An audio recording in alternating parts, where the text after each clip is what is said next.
So let's call the regularly scheduled Village of McBride Council meeting to order for October 27th, 2015. First item of business is introduction of late items, if any. We have the fourth and final reading and approval of the tax exemption bylaw. We'll put that under 9A. And a grant application from the McBride and District Volunteer Firefighters Association for fireworks. We'll put that under 10C.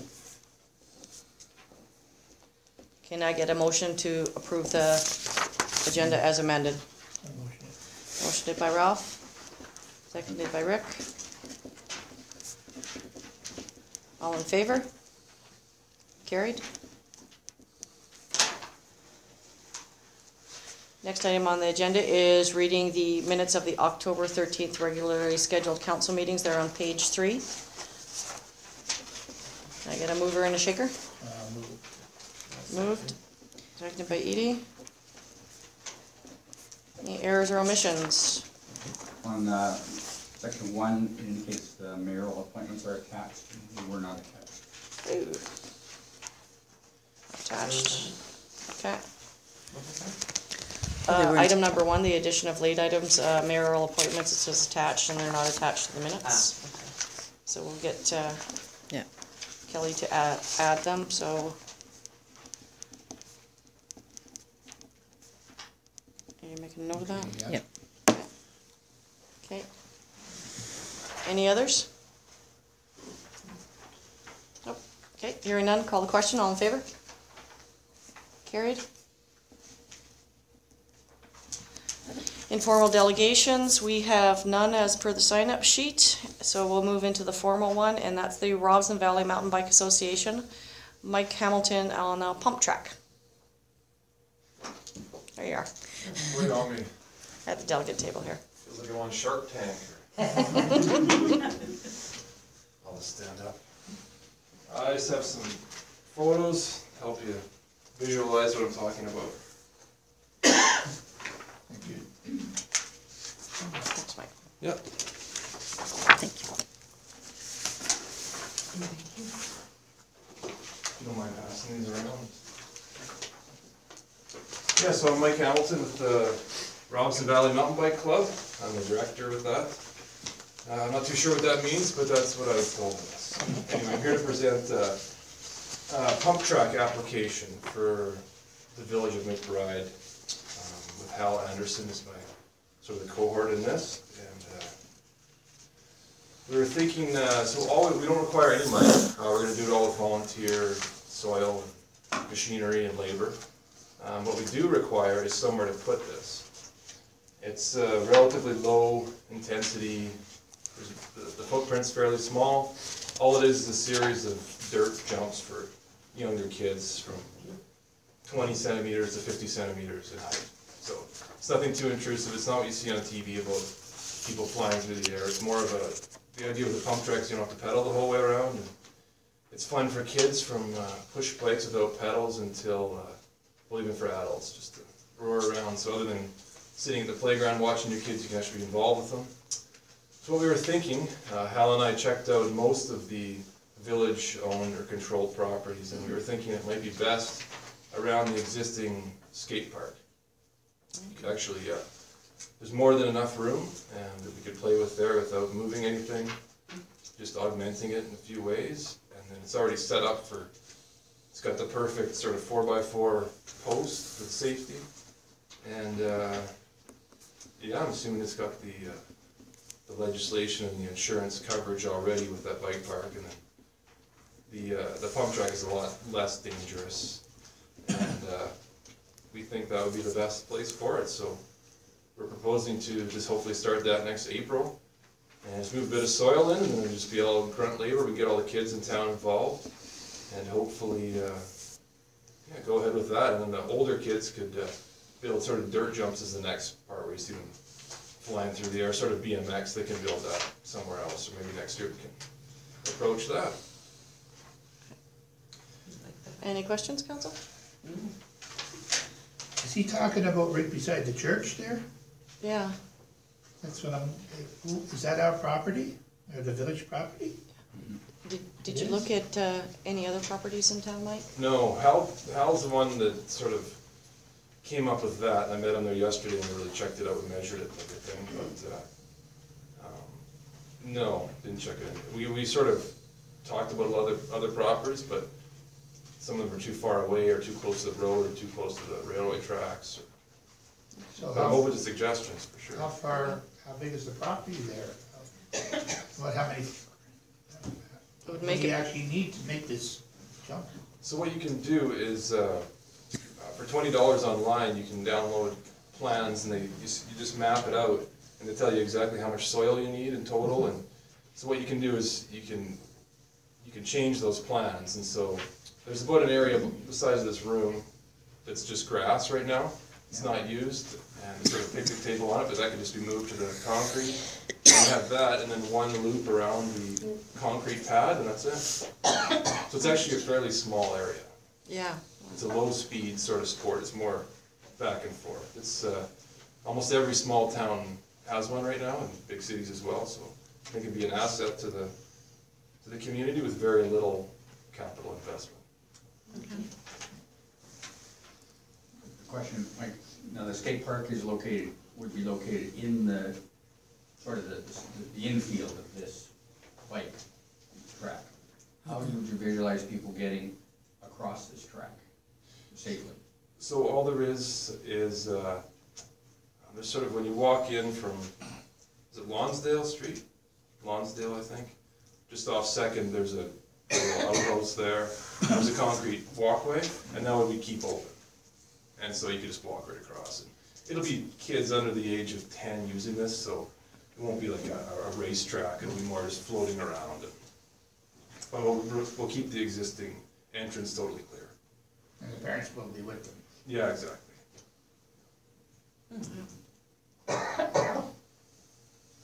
So we should put that on our docket to look at for next year. Sure, yeah, that'd be excellent. We'd like to start when it should only take about 2 weekends volunteer work to complete the whole thing.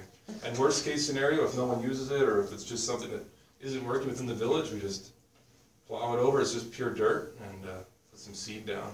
I don't see any reason it wouldn't be You gonna need successful. benches or anything for people to sit down, or? Yeah, definitely, that would be good. But at this point, we don't want to ask for any money. We think we can do a lot with, Glenn Hooker was excellent with bringing in a lot of fill for our bike trails, so if we had any money or any donations, that'd be excellent. We would like to have benches for. Okay. Just for the record, that picnic table that sits on the grass is actually a skate table that should be on the concrete pad. Okay, It's designed to be skated across. that's why it weighs about 400 pounds. It's Yes. solid, okay. So that would probably move that back to where it's supposed to be. Good idea. The only thing I would suggest is, I think it's an excellent idea, if I may. I don't think we should rule out having a look at any other locations in the meantime. Yeah, absolutely, we're open to anything. We haven't got that much property here, do we? Well, I would like to look at what our other properties are and what our other Yeah. options are, but it is convenient there, right there, and then we'll have to get admin to do a report to make sure that it's covered liability-wise and stuff like that. But definitely, I've seen little kids on this, and they really get going. Yeah, it's good, healthy fun. Yeah, Safe. wouldn't say good, clean fun, but So dirt never hurt anyone. Amen. yeah. All right, any other questions, council? No. No? Thanks Okay, very much, thank Mike. you. We will definitely put it on the docket for next year. Sure, thanks. Alrighty. So we'll move into unfinished business, and that's the wood exchange program. It's on page 8. Kelly's not here, so I'll just briefly go over it. We've been looking into having a wood exchange program, and there's funds available for people that want to upgrade their wood stoves and pellet stoves to properly approved stoves. So we've contacted Prince George and the regional district, and PGR is going to be getting in touch with the Village McBride administration next spring, and that's in order to coordinate advertising and run the program in McBride and area as well. So The next intake for that will be in April 2016, so we'll be lining that up for and putting it on our Facebook pages and stuff like that, so that the general public can upgrade their wood stoves if they so care to do so. Is there will they get any money from it? Yeah, they do get money back towards the purchase of it, and there's different, depending upon the time of year, there's actually different types of funding, so they can sometimes double up on it. But the whole goal is to have cleaner air by upgrading old But stoves and pellet stoves, and it has to be upgrading old ones, not new development. No, I understand that, but I thought maybe it was I thought it was just wood stoves. Those pellet stoves are pretty clean, the brand new ones, the old Yeah. ones. Yeah, how come they didn't come back that a few years back? I would've got money out of it. Well, it's been in for a while, but it has to be run by a group, and there's certain parameters, and they have to do proper follow-up and stuff like that, so you have to have a dedicated group to run the And program. this is from the government? I forget who the funding comes from, but PGR, which is a not-for-profit in Prince George, is running it regional district-wide, so we can just tap into that for our residents. Okay. Councillor Thompson, did you Is there comment? a limit, an upper limit on the number of participants? Like, for example, it's $500 towards purchase of an approved appliance, but is there room for 10, 20, 100? Yeah, that's a good question. I actually don't know the answer to that one, Rick. And is it first come, first serve? And We'll get Kelly to phone and ask that question. $500. You wouldn't think they'd limit it if Is they that were. probably your stove that you get $500 off it, or they just send you a check? Well, you have to install it and do all the stuff Yeah. before you get the money, so. Is there a limit on the number? Okay. So we'll forward that to administration for follow-up.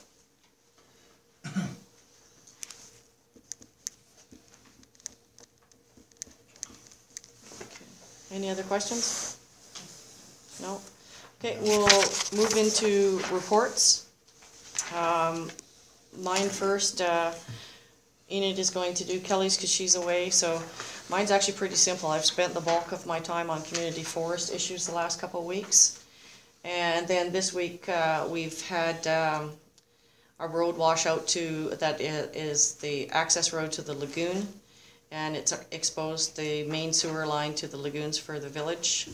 It was caused when the public works crew were clearing out a beaver dam, and we're working closely with McElhaney engineers and an environmental monitor, because it's on fish-bearing streams, meaning the Dominion Creek and the Fraser River. We have to have an environmental monitor as we move forward in repairing it, and so McElhaney will be coming forward with Recommendations. a report and recommendations on how we can do this and if we can do it in phases and stuff like that, because we still have access to the lagoons from the back. So that's ongoing. I think there were, 5-6 beavers, or were 5-6 beavers in there? Yep. So that's all been cleaned up, but there's no access as of this point in time. So that's mine. Councillor Bzanza, you're up next. Well, I was down there with the boys too, workers. They did a good job. I think they had hatchery in there moving. Them culverts are rotten. And they got the water running, and the pipe is asbestos. I don't know how long that's been in there. I heard it's 1970s, I guess. Yeah, So that's asbestos and cement. that's got to be changed, but I don't know. I'm kind of upset. No, I'm not upset. Since they did the lagoon, how come that wasn't all involved in that? I don't know what happened there, and then I'd like to find out if they had the money for that. The lagoon, they should have that all one contract, and here, let's get it all done. But something happened there now, it's gonna cost the village more money, you know? That's one bad thing, I guess. I went to highways, LTM there, last meeting, and there was the highways, there was the fire, ambulance, RCMP, the people from the scales were there, and the bus people and myself, the Vega. And when it came to my turn to talk, speak, I was new to this, and I didn't know what kind of a relationship that the village had with LTM. So I asked a few questions about it, and I don't mind working with them, because we have to work together. And what I found out that, another thing, I asked them, I said, well, was there any, would you borrow our machines and we borrow yours? And when the boss said, yep. And I said, who runs the machines? Well, you run ours, and we run yours.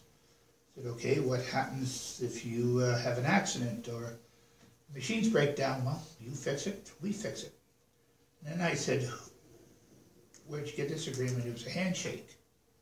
Well, I don't believe in handshakes anymore because there's no paper trail.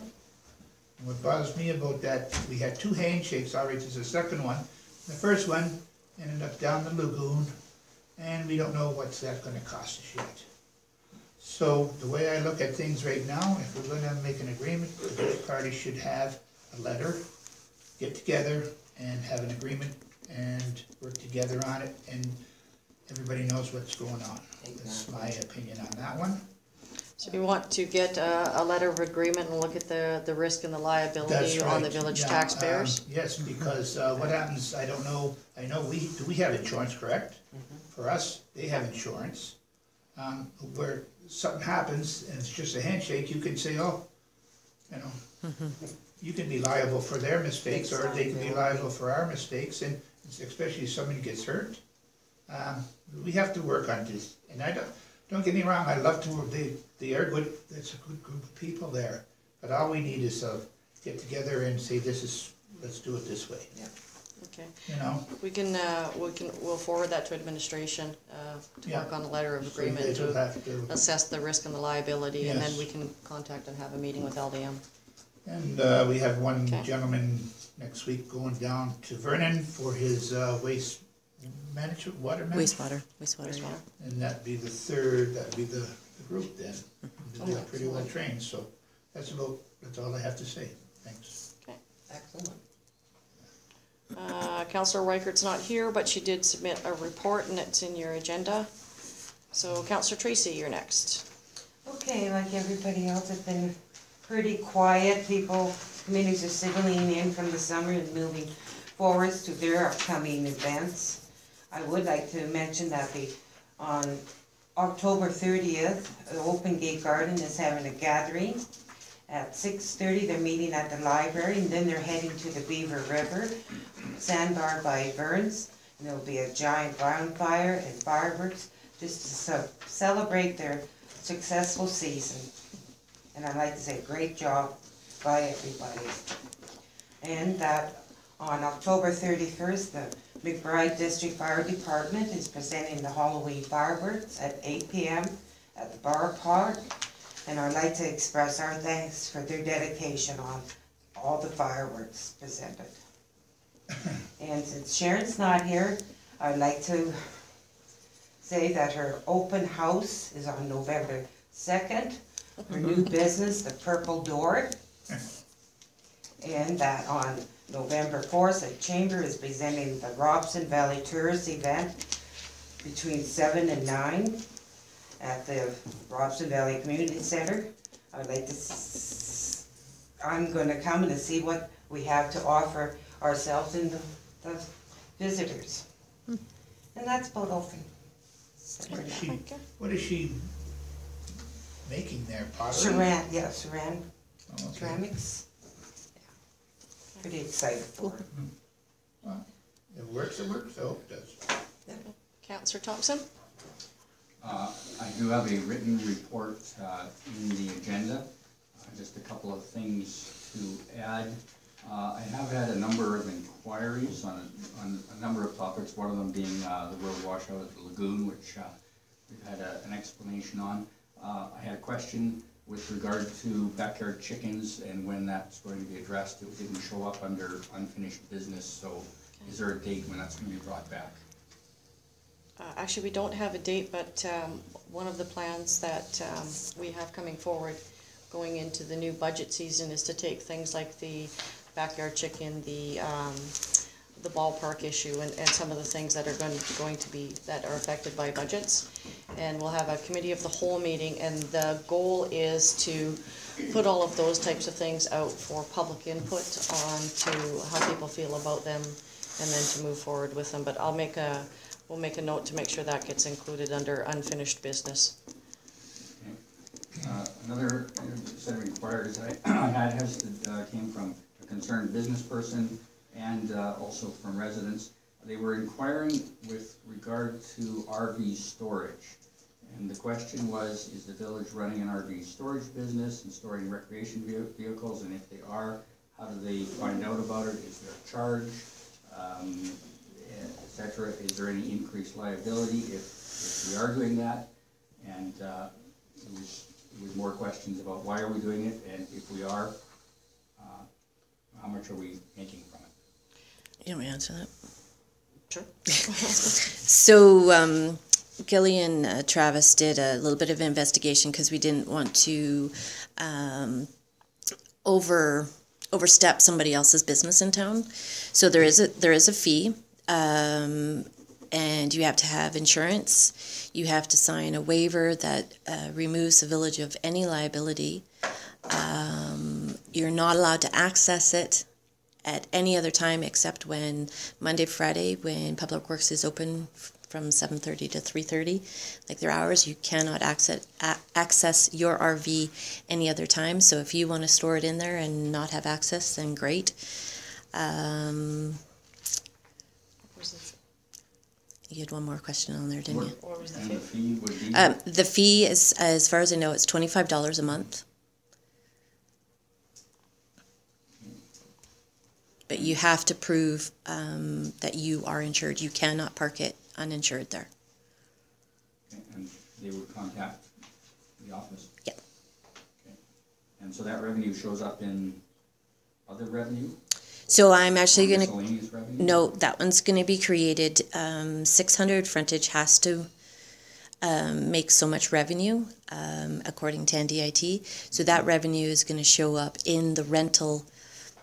There'll be a few different, sort of like the Robson Center, there'll be a few different revenue columns so that we can see what's bringing us revenue at that facility. Okay. Those are my questions and report at this time. Thank you. That's it? Okay. Did you want to read, there is a report here from admin. I mean, I can just, Kelly was away on course last week. So she's been in process of working on bylaws and policies. So we're reviewing the fees and services bylaw, reviewing council policies and procedures, and review of travel expense reimbursement policy. In regards to council, ongoing consultation and assistance as required, preparing agendas, minutes, reports, and recommendations for council, researching various services and programs. As administration, we're beginning the budget process with reviews of needs and spending. Yeah, she talks about her training. She assists me when required. And then she's liaison with the regional district approving officer, building inspector, Ministry of Finance, local governance, etc. Discussions with residents regarding local issues and concerns. And she's still working with the Christian Labour Association Canada in regards to the bargaining. All right, and you might as well go into yours. So I've produced a revenue and expense. So it looks like most things within the budget are on target. Some of them, as you see, will be in a deficit. Only because we weren't the ones that were creating the budgets, so not really sure why they coded things the way they did. So we're making adjustments as we go, but the budget itself looks quite promising. Good to hear. Yeah. Good to hear. We haven't spent nothing. What's that? We haven't been spending anything. It's the taxpayers' dollars, so you got to be careful. Anybody have any questions? I think Rick does. I have a couple. Yeah, go ahead. Okay, so on the first page, the ones with brackets are improvement, correct? So on the first page, we're looking at the revenues. So not all revenues have been captured in. We've been working on more. A lot of it comes in at the end of the month. So yes, brackets are good on that page. It's not good on the expense side though. Okay, just check. So under the miscellaneous revenues, Yes. can you give me a Reader's Digest version of that? So when I was looking, still page 1? Yep. Miscellaneous revenue. So miscellaneous revenues. So this is where, I better look here. Double check. That's the one that says 47,000. Is that the one you're talking about? Mm-hmm. Yeah. Well, that's the variance. You anticipated it looks like 8,000. There was an income of $39,000 that went into miscellaneous revenue. So in the same, they may have coded it somewhere else before, but we have, so it's finding, so it could be journal entered somewhere else eventually, but I think we are collecting more money than they anticipated in the first place. We're collecting for photocopying our marriage licenses and all that kind of stuff. Was it recorded before? Prior? No, it wasn't never recorded before. Okay. Yeah, so I'm working on it. Work in progress. Okay, Yeah. I'm looking now, moving forward to, mine says page 13. I don't have page numbers. If you look right at the top, it'll say page 2 of 10 or, Page 4 of 10. okay. Yep, okay, I'm looking at the elections line. okay, Is that referring to the by-election? yes. Okay. And that's still being, I'm thinking we're pretty, I think there's one other expense that's coming in for that, but that pretty much covers everything. and at that point, we'll know more about the question from last week about lump sum payments versus salary. So we have not, oh, like, you want it, We had a discussion Yeah. about the, so I do, Per diem. I do stipends instead of doing salaries. or is that something that will show up differently? I'd have to look when she did the election last year where she actually coded, because I know that they were paid through payroll, but I don't know if she coded them to election or not. So I can do the comparison from the general election to the by-election if council so chooses. I'm now going to page 6 of 10. Maybe this is one for Ralph. Truck maintenance. Okay, Are we in Okay. trouble on our trucks? no, so we're trying to, so they put 3 vehicles in one GL for $3,000. Okay, so you have 1995, 2003, and 2014, and they budgeted $3,000 to pay for everything on those trucks. I code insurance to the vehicle. Everything that goes to the vehicle, I code to the vehicle. They did not code the insurance. So $2,000, $1,500 on each one of those vehicles, that's why we're over budget. Okay, just for clarification, Yeah. we're using the word "they," but this is our budget. So, Past administration coded, they distributed the funds differently. Gasoline was coded to streets and roads. It's now coded to gasoline. Yeah. okay, I'm on that same page, Yep. and I'm looking at street maintenance. Yep. No, street maintenance and sidewalk maintenance. Yes. So All kinds of money not spent. no, street maintenance, it is spent. The problem is in the budget, it was coded, the seal coding was coded to street maintenance, but it is actually capital streets. Okay, that may answer our next question. Why that one's so high? On the next page, 7 Yeah. of 10, Yeah. is that seal coating? Seal coating, and it also has another capital item in there. Ugh, I can't, it was a $21,000 charge.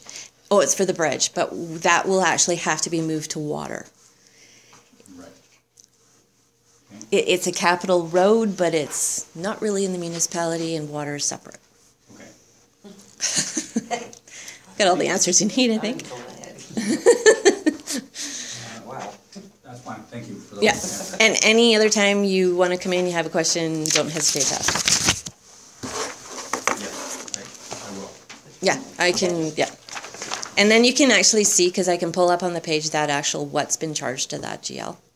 So you can see that, Okay, thank you for the clarification. okay? All right, we also have a report from Public Works. Public Works in there as well. Any comments or questions on that?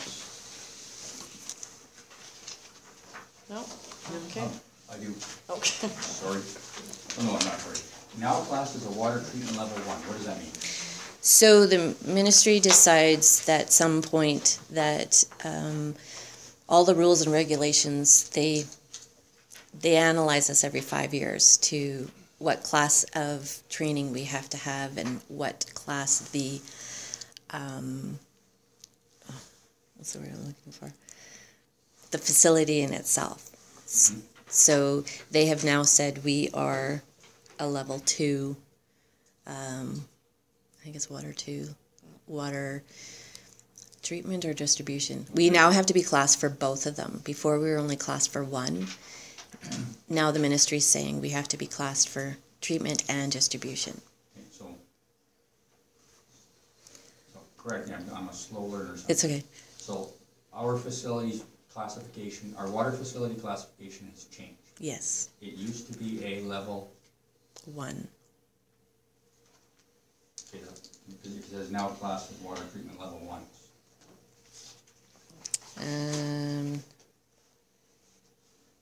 Yeah, and I thought we just went to a level 2. Well, did Travis got a level 2, but they have This is actually changed the, it. this is actually the facility, correct? So Yeah. could I ask the administration to? We'll clarify that, Thank you. because we could have been a small water first. Check. Class. Okay, any other questions? Nope. Okay, hearing none, motion to receive the reports for information? So moved. Thompson and Edie. Yeah. All in favor? Carried. Requiring action, we have for information only from page 23 to 31. Any comments or questions on those? Nope, okay, I'll move on. We have our outgoing, we have no council resolutions, and so we'll move into 9A, which is the tax rate exemption bylaw, sorry, not tax rate, tax exemption bylaw, for its 4th and final reading. This is the permissive tax exemption bylaw number 761, 2016. This is the new one that's for a 5-year period, right? Yes. All right, can I get a mover and a shaker on it? Moved by Ralph, seconded by Edie. Go ahead, Rick.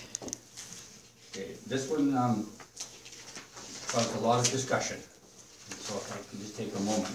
This is for clarification, because I had to do some research myself. BC Assessment annually assesses our properties and determines the portions of churches that are eligible for a permissive exemption. Then we as a village can pass a bylaw to grant that exemption, but it's BC Assessment that determines the properties. The issue was brought up in the case of the Catholic Diocese, and the church proper sits on lot 3, but it also encroaches partially onto lot 4, and this results in a partial exemption for that property, which shows up on the property assessment notices. And in 2014, BC Assessment provided an extension to the permissive exemption to include some square footage in the gathering room. At the last council meeting, and this is what caused some concern, it was stated that the Catholic Diocese was not paying their assessments or their taxes, and they hadn't been for a number of years. So I was provided with copies of the assessments and the tax receipts from the village that clearly shows that the Catholic Diocese has properly paid their taxes every year since 2007. And there were concerns that the comments made implied the Catholic Church had received an unfair advantage or hadn't paid their fair share or had been sullied or besmirched, to quote one of the people. And I think it would be appropriate at this time that, we request administration to send a letter of apology with regard to that error, because it's out there in the public, and in actual fact, the Catholic Church has indeed fulfilled all of their tax requirements as required, and it was implied that they hadn't. On the ones that were in the permissive tax exemption, we're 100% tax exempt. We removed one of them that shouldn't be for the tax exemption. It wasn't saying that they never paid their taxes. We never said that. They may have a property that they pay taxes on, but when it comes to the permissive tax exemption, Kelly went and she checked the property, and this is what they pay on, and not necessarily like BC assessment doesn't come and assess your churches. Otherwise, we wouldn't have to do permissive tax exemption bylaws. So, but what you're saying is that the Catholic Church felt offended that they felt that we had said that they hadn't been paying their portion of taxes or their fair share. That is correct. Okay, we can get admin to send a letter to that. Perhaps they should contact us.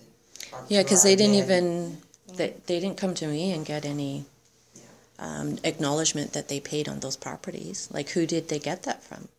Well, I'm sure that the Catholic Church keeps their own records and has copies. But we're talking specific roll numbers. They could have specific copies on certain items, but we're just talking about this one roll. No, we're talking about the same information, same roll numbers that come from BC assessment.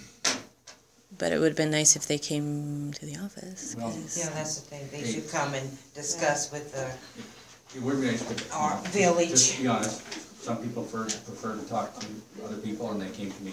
So No, that's No, fair thank you enough, for but bringing it forward. the usual thing is to bring it forward to the CAO so that she can do the job we hired her to do. yes, and she wasn't here last week to deal with it. So. No, that's true, but that still means they should come forward to the But CAO. The reality is that we should make sure that we fix this. How about you provide us with some contact information and we can get Kelly to contact them? I will send it. I'll see. Is Kelly in tomorrow? Unless she's sick tomorrow. Hopefully, we I have will lots to discuss. provide that information to Kelly. Yeah, just ship her an email. I'll give her a summary of my concern. She wasn't here tonight. Yeah. Okay. And CC me in on it too. Alrighty, so that out of the way. Any others? Nope. Okay, call the question. All in favor? Carried. Alright, so we'll move into new business. Page 35, the Robson Valley Music Society request for a letter of support. And this is actually for next year's festival. We're really getting ahead of the game on this. So can I get a mover and shaker on that one? Edie? Sure, Ralph, thank you. All right, any comments on it?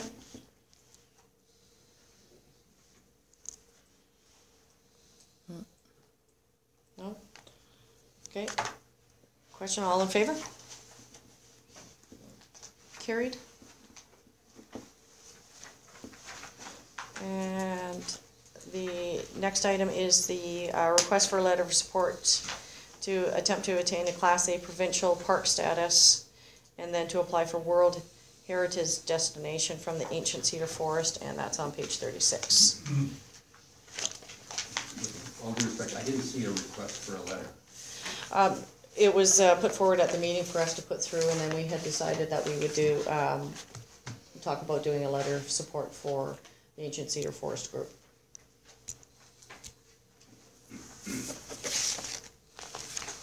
Okay, I would need a mover and a shaker on it so we can get it on the floor to talk about it. Ralph. Ralph and Edie. All right, any comments? So you said there's a deadline. There is a deadline. The deadline is November 2nd at 4 p.m. To get your comments in and feedback into the province. We also received a letter from the Chamber of Commerce. This is a 12,000 hectare proposed park. The Chamber of Commerce does have some concerns with the impact of it. That does designate such a large area that may have development opportunities as well as an existing and future business interests. It was they comment on how short the public consultation period has been and on how quick the follow-up is on that, which is very true. The province really pushed this group to get their ducks in a row to move forward. So the Chamber is actually requesting for a delay in the designation to permit additional consultation or consideration, or alternatively reducing the size and immediate designations of the lands that surround the current ancient forest boardwalks, with additional lands to be considered after further input from stakeholders. And it's CC'd to the community forest, the village, regional district, Honorable Mary Pollack, Ministry of Environment, Gretchen, I'm not even going to attempt to say that name, major projects of the Almanica Resource Region, and the Caledonia Ramblers Trust.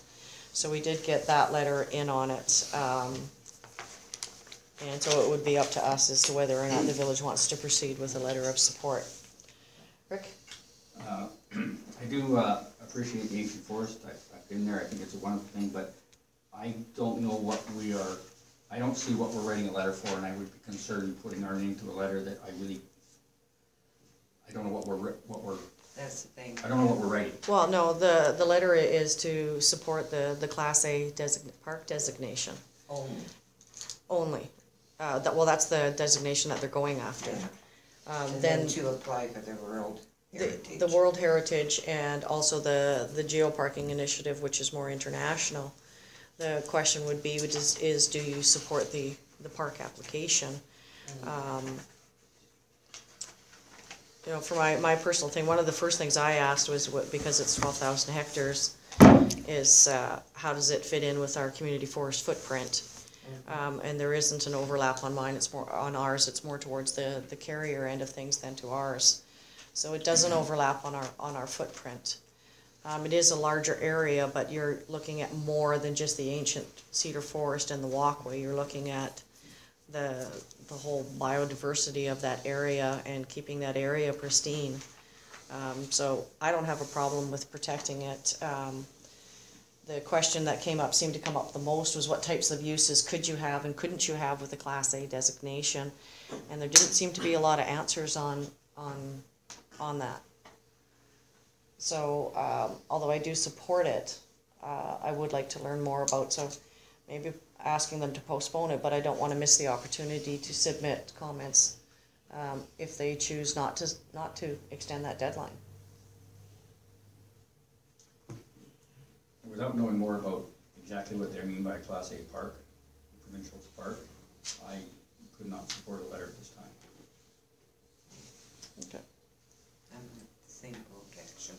Same boat? Yeah, need more information, and like I say, it was all of a sudden, bam, here it is, and then you have to make a decision. That kind of concerns me. Can we get the committee to come here and go over it again? I don't know if they'll do that. They've been on a whirlwind tour getting it Yeah, done, but but what they we could do is ask for more information on Class A park uses, and we could put a letter together to address any concerns you've got if we want to do a list that way. Get more public input in that too. Well, I imagine there's 'Cause a I lot know of there's a public lot of- input, but this would be from our perspective. Yeah.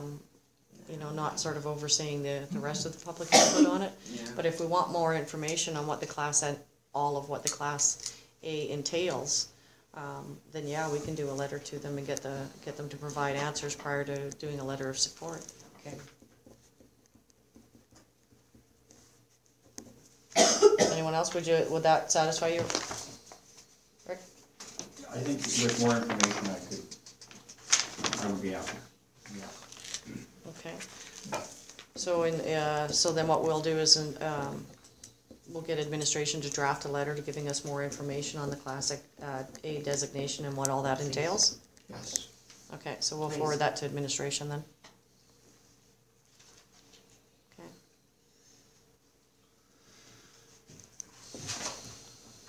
that one's tabled for now. Alrighty, and then last but not least, we have a grant application from the McBride and District Volunteer Firefighters Association for $250, and that is for the fireworks that we have every year. So, mover and a seconder. I'm a mover. I'll second it. Okay, Edie and Ralph. And Rick?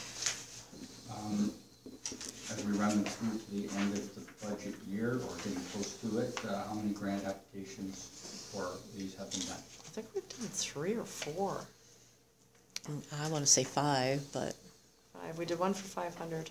I know that one. And the rest have been for 250. I'm just trying to think of what was put in the budget and what's already been spent. It's been the It's- same as usual. It's like 2,000, 2,500, something like that. And I know we haven't used we're it getting all. we're getting close to using it all up. We're in close, but haven't gone over it yet. No, I wouldn't. No, I wouldn't let That's that. fine. Okay. Any other questions? Yep. Okay. Call the question. All in favor? Carried. And last but not least, motion to adjourn. Oh, Mr. Thompson beat everybody. Don't hurt yourself. Alright. And thanks everyone for coming out. 8:17. I think. 8:17.